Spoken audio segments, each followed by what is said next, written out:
Seems like only yesterday we were talking about this, and, well, what do you know? GW have released a little balance update to fix a few things in 40k 10th edition. Chiefly, of course, the Aeldari Fate Dice, the Towering mechanic, and Indirect Fire. Three of the main big issues that 10th edition has at the moment and has been facing since it was released. Now, it's fair to say this isn't a huge all-encompassing errata or set of fixes. It is mainly just aimed at those three mechanics, and the only actual mechanical change is for the Fate Dice. The rest of them have been addressed, for now anyway, just by a bit of a points adjustment and a points bump.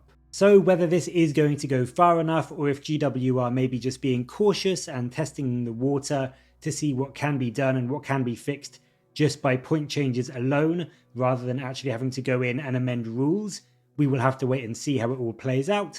But for now at least, let's take a look at some of these changes which have come in this latest update. First up, the field manual has seen a few key points changes. I'm going to put a list of all the ones that I have been able to see and work out on the screen here. I think that's all of them, but all of the changes here are on the screen, you can see now. But there's a few things in particular that we are going to talk about in this video. A lot of the indirect fire stuff has gone up to pay for the sins of that mechanic, and we see things like the Exorcist tank jumping 30 points from 140 to 170, the Night Spinner for the Eldari also taking a similar price bump, and then support weapons again for the Eldari, which are one of the key indirect fire and Fate Dice units that a lot of people were raging about, have now gone to 105 points from 85, so that is a whopping 40-point jump on them. But one of the main culprits of the indirect fire abuse, to call it that, was of course the new Space Marine Desolation squads,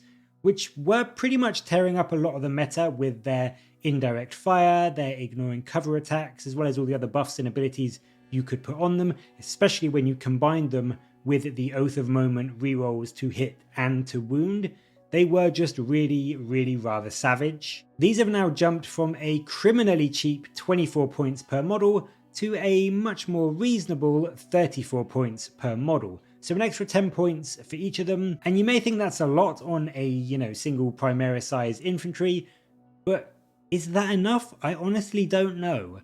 At 34 points a model, so a unit of 10 still costing you 340 points, they can still put down so much firepower into targets, even hidden away behind terrain, that I still think we're going to see them in a lot, if not all, Marine tournament lists. So I really don't know if that is enough to completely pull back the strength of indirect fire. The fact that indirect fire itself didn't get changed, just the points cost of the units benefiting from it is, I don't know, it's a bit odd. But as I said earlier, I think maybe GW just want to see if a points bump does enough to fix it. But in my opinion, I still think that indirect fire is a very strong mechanic, and even with these point changes, I think a lot of units arguably still don't pay quite enough for what they get from it, and certainly the Desolation Marines, even at 38 points a model, so a unit of 10 for 380 points, I still think they would be a reasonable pick, just for the amount of firepower they can put down onto the enemy.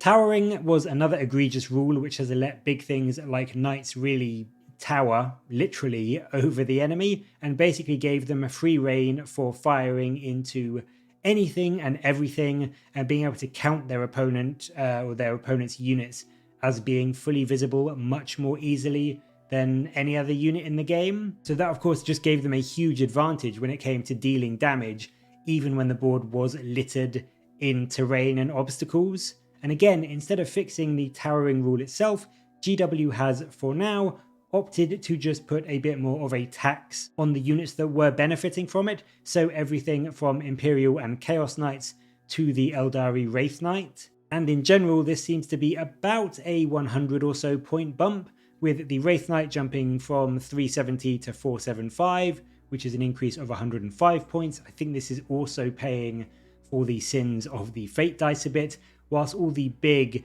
Imperial and Chaos Knights and other things like that take a bit of a smaller bump. Canis Rex goes to 490 from 405, which is an 85 point increase, and things like Crusaders go to 475 from 415, so that is a 60-point bump. So it seems like the Wraith Knight gets the biggest increase, but everything goes up between around sort of 60 to 100 points or so. It's also worth noting that the pure melee knights like the Gallant, as well as the Armigers, the smaller non-Titanic knights, didn't get hit by this, because of course they don't get any extra benefit from that towering interaction. So it is good that GW didn't just do a blanket increase on like everything in the army. They did take into consideration the fact that some things won't benefit from it, so they don't need that point bump. So that is good that GW did that.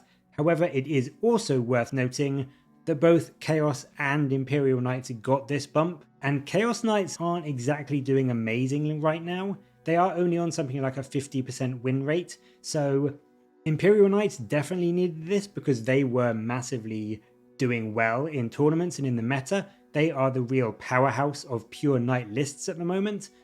Chaos Knights arguably could have got away with staying the same price point. I think the reason GW have done it for all of them is that they may be looking to update or change the Chaos Knights army or detachment rule to make them a bit more competitive from that standpoint, because at the moment both their army and their detachment rules are a little bit underwhelming. So I think maybe they want to bring all the points up to the same level, and then they can boost the Chaos Knights in another way and bring them up to the same level of something like the Imperial Knights. Of course, the really big thing in this balance pass was the Strands of Fate, the Aeldari Fate Dice. And as we mentioned yesterday, Eldari really are running away with win rates at the moment, proving unbelievably powerful in tournaments and in the competitive scene. So in addition to the points bump for things like the Wraith Knight, the Night Spinner, support weapons, and even fire prisms, the Fate Dice mechanic itself has changed massively.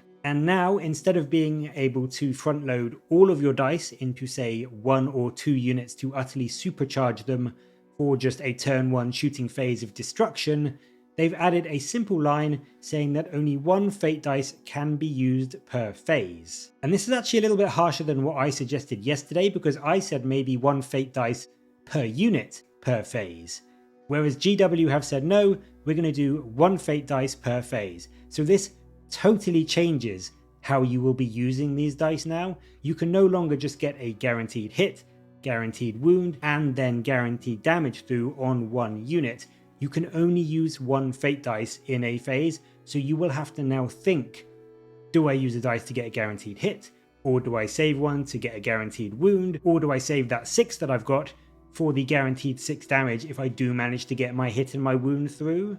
Or alternatively, because you can only use 1 per phase, do I use it on the Wraith Knight or do I use it on my Fire Prism? They've both got good shooting. Which one do I want to have that Fate Dice reliability to make sure that I'm doing the most amount of damage to the target that I want to kill? So you are, in a very, very real way, much more restricted on how you use the Fate Dice now. And I'll be honest, it's still an incredibly strong mechanic. It is still essentially 12 or 15 with Eldrad guaranteed dice rolls that you can plan ahead with. You know you've got a 3 for that guaranteed hit, you know you've got a 6 for that guaranteed damage, so you can still plan ahead and know for 100% certainly you've got a hit in that phase, you've got a save in that phase, you've got a wound in that phase whenever you need it. The big change is that you just can't front load it all turn 1 now and completely obliterate your key enemy unit. And I think in general that is just much better for the game. It makes the Eldari more fun to play with because you have your army mechanic for the entire game rather than just using them all turn 1 or turn 2. It makes them more fun to play against because your key unit is not just going to get guaranteed blown away by the Eldari player turn 1, and it makes the Eldari player actually have to be a bit more strategic in their planning with what they're going to do with their dice.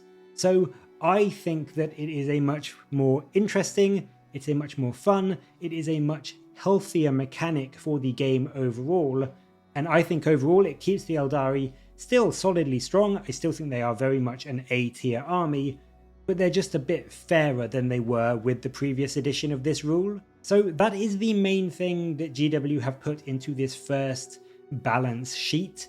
There are still things that need fixing, and we have been told another small errata is coming at the end of July, although I believe they did say that is just to tighten up some wording and some phrasing rather than anything actually balance wise. So I think this is going to be sort of the balance of the game until the next big balance patch, which they said is coming in the fall or autumn, although they are keeping an eye on any big egregious changes. So if there is something that suddenly propels an army to a 80% win rate, they probably will do another small update like this just to fix that specifically. So that's really good. I'm glad GW is taking a bit more of a proactive approach, but I'm glad that they've kind of tried to test the waters with this one and mainly gone for a points adjustment so that they don't have to completely change up an army rule and people have to relearn everything. Hopefully this will be enough to just balance things via points. But we will see if Knights are still proving to be incredibly strong or Desolation Marines still appear in most Marine lists. Then I think GW will have to look at the towering and the indirect fire mechanics themselves and maybe put in a small change to bring them a bit more in line. But as always, what do you think? Is this enough to bring things like the Fate Dice, the indirect fire and the towering mechanic and those armies that benefit from them back into a balanced state with the rest of the factions in the game? Or do you think more still needs to be done? Let me know your thoughts and ideas and theories down in the comments below, and as always, thank you very much for watching. Please do like and subscribe for more Warhammer content from me, but until next time, I'll catch you later guys.